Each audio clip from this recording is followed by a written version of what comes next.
Assalamualaikum, kembali lagi di video reaction saya kali ini guys. Oke, mudah-mudahan semuanya sehat selalu. Nah, kali ini saya mau tengok video tentang ini ya. Kapal Indonesia santai lewati Laut Merah, kok bisa? So, jangan lama-lama lagi, mari sama-sama tengok video ini. Let's go. Lewati Laut Merah ya. Walau kelihatannya tenang, aman, dan nyaris nggak ada ancaman, kapal dari seluruh penjuru dunia diterungku dalam ketakutan yang besar saat melewati wilayah ini. Utamanya bagi mereka yang berbendera negara-negara barat. Bukan persoalan perompak, tapi karena eskalasi geopolitik yang terus meningkat di Timur Tengah antara Houthi dan Amerika Serikat. Houthi bersumpah akan membasmi siapapun yang lewat tanpa izin. Gak sedikit yang udah jadi korban.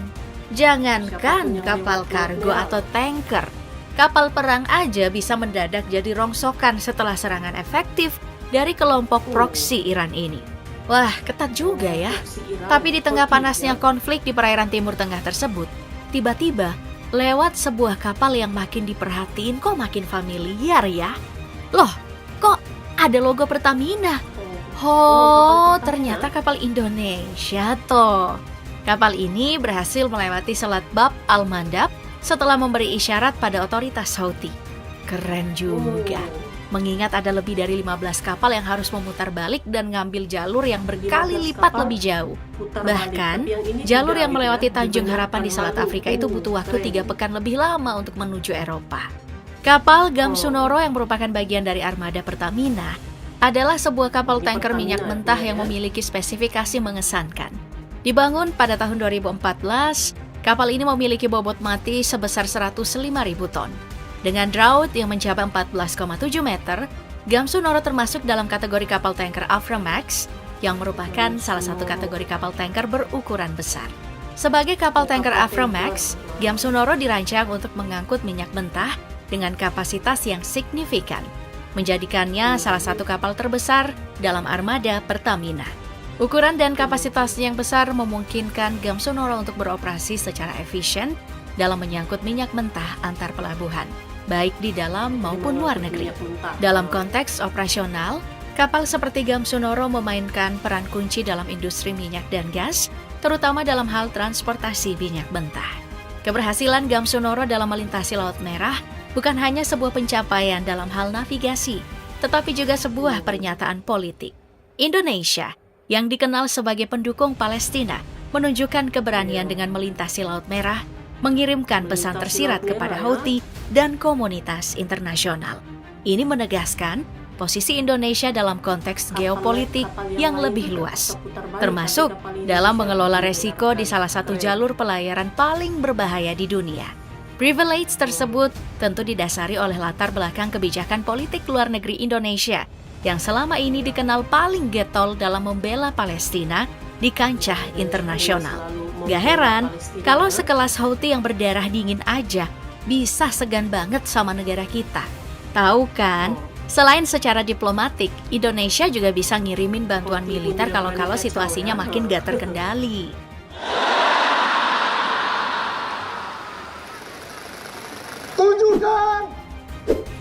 Kalau memang begitu, maka Indonesia kemungkinan bakal mengirimkan tank harimau buatan dalam negeri untuk penyerangan di sektor darat. Tank ini dibuat dari hasil kerjasama antara PT Pindad dan perusahaan asal Turki bernama FNSS. Dari hasil kerjasama ini, mereka berhasil membuat tank medium yang diberi nama tank harimau. Dengan panjang 9 meter dan lebar mencapai 3,3 meter, membuat tank ini hanya berbobot 35 ton saja. Padahal, tank harimau dibekali senjata utama berupa meriam Cockerill berukuran kaliber 105 mm. Gak cuma itu aja, di sisi lain tank, tersemat senjata sekunder berupa senjata mesin berkaliber 7,62 mm yang bisa dimanfaatkan oleh awan. Nah, karena bobot yang cukup ringan, tank ini mampu melaju di kecepatan maksimum 78 km per jam. Bahkan tank ini mampu menempuh jarak sejauh 450 km dalam sekali pengisian bahan bakar.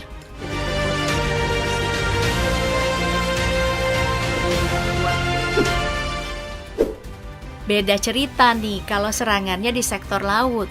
Udah jelas, Indonesia mengerahkan kapal selam baru dan terhebat, yakni KRI Alugoro. Perlu kalian tahu kalau KRI Alugoro ini sejatinya buatan anak bangsa. Jadi, PT PAL Indonesia bekerja sama dengan pabrikan Korea Selatan, yaitu Daewoo Shipbuilding and Marine Engineering, untuk ngebangun kapal selam ini. Buat persenjataannya, kapal selam ini udah terinstal peluncur guided missile yang dimana bisa menembakkan roket anti kapal perang Harpoon buatan Boeing. Gak cuma sampai di situ aja, torpedo Black Shark sepanjang 6,3 meter ini bisa ngehantam target sejauh 50 km. Torpedo Black Shark.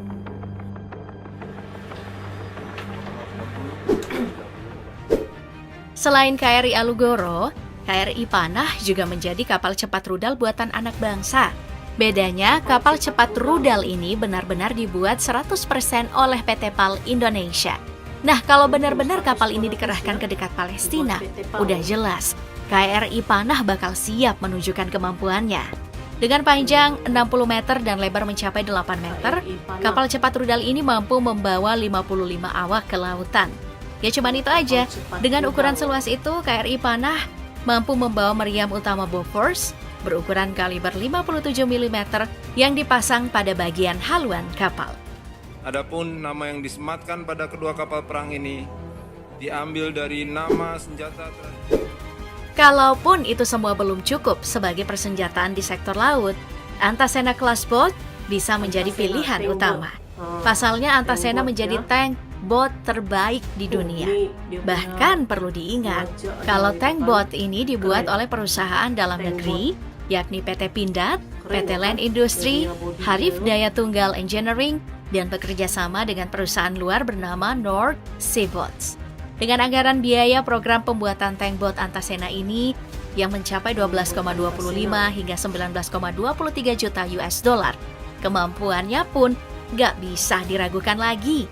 Itu karena tank boat terbaik di dunia ini mampu membawa penumpang sebanyak 65 orang. Hebatnya, meskipun kapasitasnya segede ini, tapi kecepatan maksimumnya mencapai 93 km per jam, plus jangkauan sejauh 1.110 km. And deal with all kinds of threats.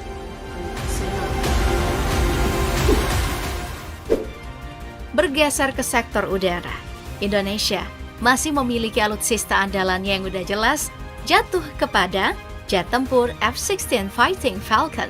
Pasalnya, jet tempur ini berbekal senjata api berkaliber 20 mm yang mampu memuntahkan proyektil sebanyak 511 peluru. Gak cuma itu aja, jet ini juga dibekali berbagai macam proyektil roket, rudal target udara, rudal target darat, rudal anti kapal hingga berbagai jenis bom. Kelebihan lainnya juga udah jelas dari performanya. Buktinya F-16 ini mampu melaju di kecepatan maksimum 2.410 km per jam di udara. Gak cuma itu aja, jet ini pun mampu menjangkau target meskipun berada di jarak 4.220 km. Bahkan, jet tempur ini juga mampu terbang hingga 50.000 kaki di udara. Namun, kehebatan seperti ini harus dibayar dengan harga 18,8 juta US dollar per unitnya.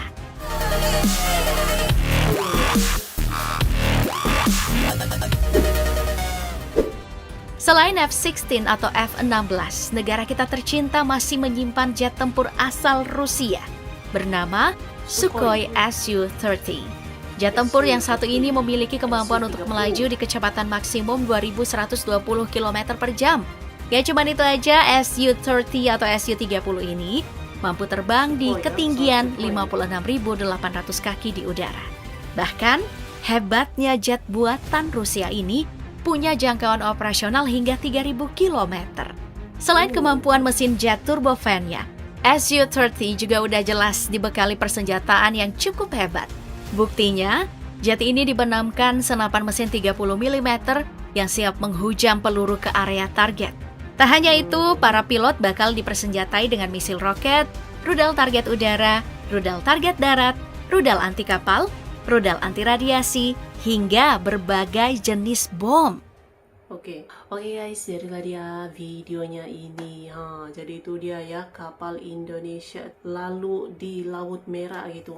Di zon-zon panas gitu kan. Dan tidak semua kapal tuh berjaya lalu gitu ya di kawasan Laut Merah ini. Dikatakan tuh ada 15 kapal itu yang terpaksa putar balik gitu, sebab ini gitu kan Houthi ini akan menyerang gitu ya kapal-kapal yang lalu di Laut Merah. Tapi kapal Indonesia tuh, dan kapal Indonesia dengan mudah lalu di Laut Merah. Itulah dia kekuatan Indonesia ini. Sementara kapal-kapal yang lain kan terpaksa putar balik, tapi kapal Indonesia dengan mudah saja lalu Laut Merah. Itulah dia tuh, keren. So, terima kasih banyak sebab kamu sudah menonton video ini. Jangan lupa macam biasa untuk support channel saya dengan subscribe, like video ini, dan jangan lupa untuk komen juga, oke?